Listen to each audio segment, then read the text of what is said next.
Assalamualaikum warahmatullahi wabarakatuh. Alhamdulillah alladzi huwa alul hamdi wassana.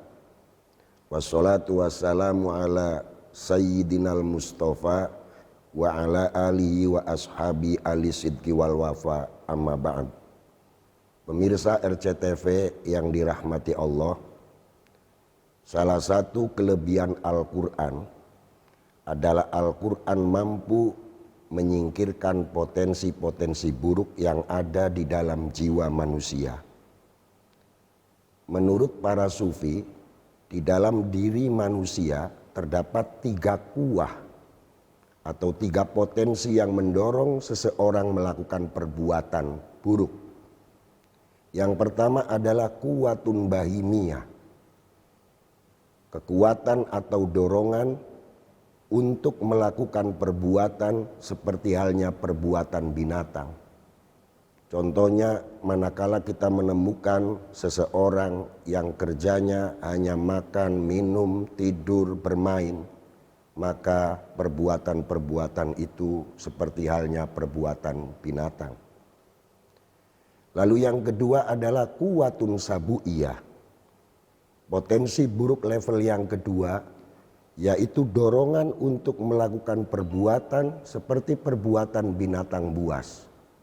Bukan cuma perbuatan-perbuatan yang ada pada potensi pertama, tetapi ada plusnya, ada tambahannya, yaitu melakukan perbuatan untuk menyakiti yang lain. Sering kita melihat ada seorang anak menyakiti temannya, menyakiti saudaranya, menyakiti adiknya. Itu berarti anak tadi memiliki kuah sabu'iyah, potensi dorongan untuk melakukan perbuatan buruk jenis yang kedua. Yang ketiga adalah kuwatun syaitoniyah, potensi atau dorongan untuk melakukan perbuatan yang tidak suka dengan kebenaran. Dorongan untuk bersikap menolak nasihat. Umpamanya, ketika kita menjumpai anak yang diberi nasihat oleh orang tuanya, bahkan oleh gurunya, tetapi nasihat itu tidak mempan, tidak diterima dengan baik, maka berarti dia memiliki potensi level yang ketiga, yaitu kuwatun syaitoniyah. 3 kuah atau potensi ini semuanya bisa dinetralisir, bisa dibuang dengan cara kuwatun robbaniyah. Potensi atau kekuatan yang bersumber dari Tuhan Allah Subhanahu wa Ta'ala, di mana kuwatun robbaniyah bisa menyingkirkan ketiga kekuatan buruk tadi. Saya teringat dahulu ketika orang-orang memiliki anak-anak yang nakal lalu datang kepada seorang kiai, maka kiai itu kemudian memberikan ijazah berupa amalan untuk membaca Bismillahirrahmanirrahim, di mana Bismillah itu dibaca di air sebanyak huruf yang ada di dalam lafaz Bismillahirrahmanirrahim, yaitu sebanyak 786. Lalu saya berpikir, mengapa kiai memberikan ijazah seperti itu? Dan hubungannya apa Bismillahirrahmanirrahim dengan kenakalan anak yang sedang dihadapinya? Ternyata salah seorang mufassir, yakni Al-Imam Fakhruddin Ar-Razi, mengatakan bahwa di dalam lafaz Bismillahirrahmanirrahim ada 3 asma Allah. Yang pertama adalah asma Allah, yang kedua adalah Ar-Rahman, yang ketiga adalah Ar-Rahim. Ar-Rahim dapat menghilangkan kuah bahimiyah, sedangkan Ar-Rahman dapat menghilangkan kuah sabu'iyah, kemudian lafzul jalalah Allah dapat menghilangkan kuwatun syaitoniyah. Itulah makanya Bismillahirrahmanirrahim dengan metode pembacaan serta praktek pengobatan seperti yang ditunjukkan oleh kiai mampu berhasil mengatasi kenakalan anak.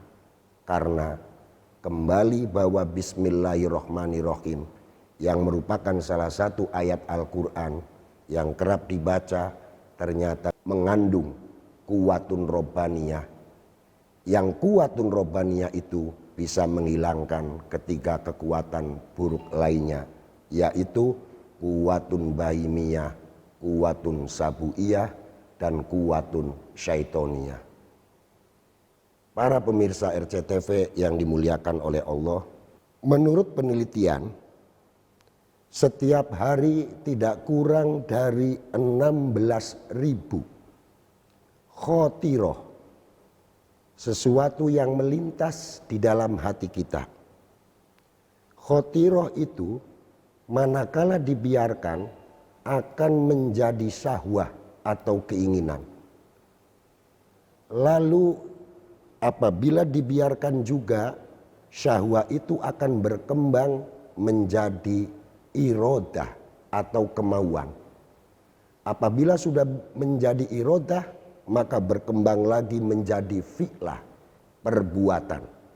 Dan apabila sudah menjadi perbuatan lalu dilakukan berulang-ulang, akan menjadi adah, kebiasaan, dan pada puncaknya akan menjadi tobiah atau karakter kepribadian. Jadi sesungguhnya berdasarkan penelitian ini, kepribadian seseorang terbentuk berawal dari embrio yang bernama khotiroh, lintasan itu. Karena itu Rasulullah Shallallahu Alaihi Wasallam bersabda, al-husun salasah, al-masjidu hisnun, wa dzikrullahi hisnun, wa tilawatul Qur'an hisnun, au kama qala Rasulullah. Benteng pertahanan diri yang dapat menangkal khotiroh sayyi'ah atau lintasan-lintasan buruk di dalam diri kita ada 3. Salah satu di antaranya seperti yang disebutkan dalam hadis tadi adalah tilawatul Quran.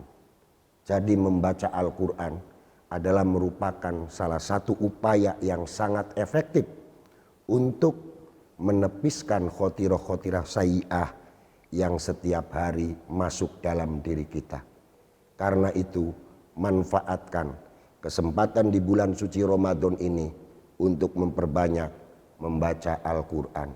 Mudah-mudahan bermanfaat. Wallahul muwaffiq ila aqwamit thoriq. Nasrum minallah wa fatun qarib. Assalamualaikum warahmatullahi wabarakatuh. Acara ini dipersembahkan oleh